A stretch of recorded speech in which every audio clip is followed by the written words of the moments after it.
basically pointing to the question I think every Leaf fan's asking. Like, do they have enough talent? Do they have a game plan? Do they have a willpower to get out of this? It's a big challenge. But it is a doable challenge. It's still November. There's still 60-plus games left. You can get healthy. You can get out of this. Do you have it in you? It's the ultimate question. I think the bigger question, Brian, is it worth it? Everyone's a competitor. Everybody wants to win. But is it worth it? To crawl into the playoffs and get absolutely bee-slapped, is it worth it? Will they? I don't know if they will. If they get it together. I mean, listen, they're in the darkest place they could possibly be right now. Like, to talk about them positively is almost impossible. That's the truth. So as of right now, would I expect them to get swept in a best-of-7? Yeah, based on what I'm seeing right now. But in 4 or 5 months, if they're healthy, playing big, playing heavy, playing better defensively, and their goaltending's better, I get that's a lot of checks that you gotta check off. But look at what's going on. Montreal's coming back down to earth. Boston's been great, good for them. They look very good. They're hitting, fighting, they're fun. I'll believe it when I see it 30, 40 games from now.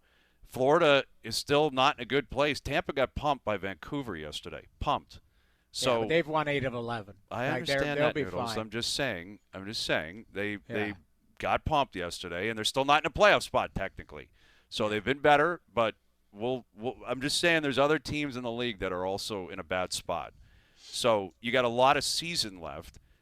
I'm answering his question. Do I think it's a lock if they squeeze in that they're just going to get destroyed? I don't know if that's true or not. I don't know. Yeah. But I don't know if they got the willpower to make it there. That's the bigger question. You got to understand the question. Is it what is this season worth to crawl into the playoffs? Are you asking if you're Keith Pelly or Brad Treliving, or are you asking if you're the players? I think everybody in the organization is like, obviously the up top would be like, if we get a couple gates out of it, but what damage are they really going to do as of right now? And like how much can they turn it? Can this team turn it around where all of a sudden they can be a threat in the East, where people around the league are saying, watch out for Toronto this year? Not based on their history, they're not going to get that anyway. Like, even if they finished with 130 points and won the President's Trophy, people would say you're teams still would be dying for them in the first round. Yes, because of their history. Their history, but okay, there's a couple things that we can't deny. The injuries are real. Like, this isn't like that's not a finished product on the ice. When you're missing your number one center, and where's Tanev? Is he 2? Is he your number 2? Like, I don't. I guess. I don't think he's your 1, but I think top he's 4 top, for sure. top. I don't think they have a 1. That's okay. The So let's say he's a top pairing guy. You're missing the guy who your number 1 goaltender or 1A. So you're missing the spine of your team, really, and then you throw in some other players. Waugh, your number 3 centerman, Lawton, your number 4 centerman. Would I like to see them come back and see if they could get their game in order? Absolutely. But are they losing daylight here? And what I mean by it is everybody every night. It was the other day in Winnipeg, it's like, hey, they're 4 points out of first place. Now it's 6, right? And through a weekend. You can't lose too much more daylight because now all of a sudden it's 8 out of 10. Like, I'm not saying playoff spot. What I'm saying is to jump back into a real strong position in the Atlantic and everybody around you, you're playing each other. That's the biggest challenge. You've got to keep pace while you're struggling. They're taking water right now. We've said it all along. You win 5 in a row or you lose 5 in a row. That is the swing this year with how much now parity. they got to swing back the other way. They've got to swing back the other way. With this lineup, I don't know how it's possible to do that. Well, you got an opportunity tomorrow night to try and go. Yes. You know? But tomorrow could start getting ugly, too, because, again, it could flip the other way. Fair enough. You get pumped at home, that's when the crowd starts to get really ugly.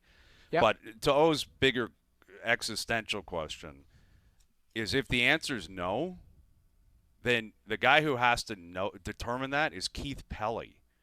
Because then you're talking an organizational upheaval.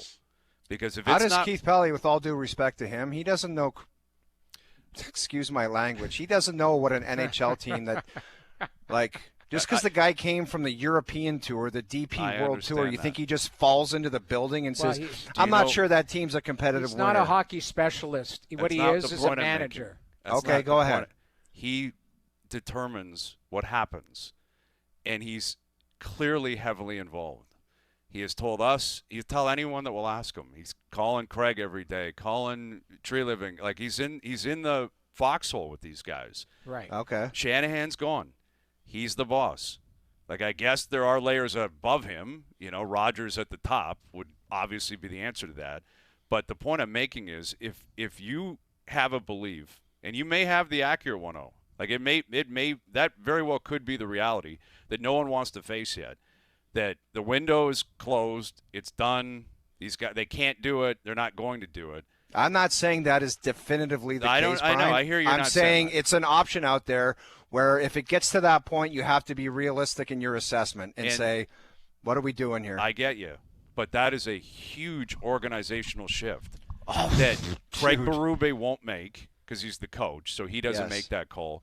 Brad Treliving would have a voice in it, but he's also part of the reason they would be in this position. He's been the manager for a couple of years now. And he has a boss, and it's Keith Pelley.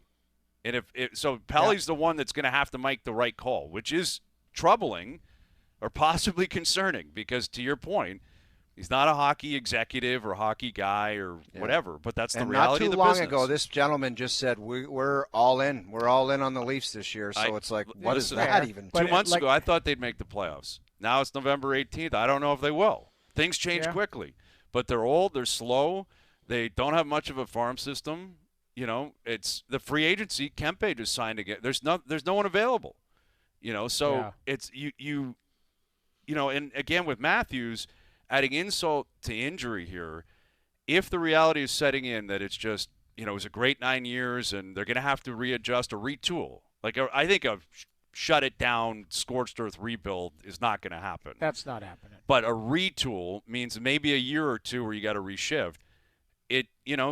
Matthews may be transitioning into the next stage of his career, which is great player, not dominant, body's a little shaky, not sure, maybe you're getting 60 games instead of 80. And, that's another thing. Like at a minimum, yes, they missed out on winning any playoff rounds, or they won 2 playoff rounds in 9 years, but you got to witness probably the greatest Leaf in history dominate. 60 goals, 69. I don't know if that's coming back. I hope so, but I don't know if it is. Well, and so there's, these are all things that have to be determined. Like, what are you going to do? But if you're going to retool, then that's on Treliving to make a determination, but it's also on Keith Pelley to sign off on that. What does a retool even look like? Basically what Boston did the last 2 years. And look where they are. They told Marchand, you're out. They moved off different guys. They made a lot of trades. Well, and they had some guys that retired. Eventually, Bergeron said, "I'm done." They had to move away. But I think it's too premature to have these conversations yet. Is it, Noodles? We're 18 games in. For me, it is. For me, it is. But I just 19 games in. I know, and I know so we always talk about it. So what's your line then? What's your number?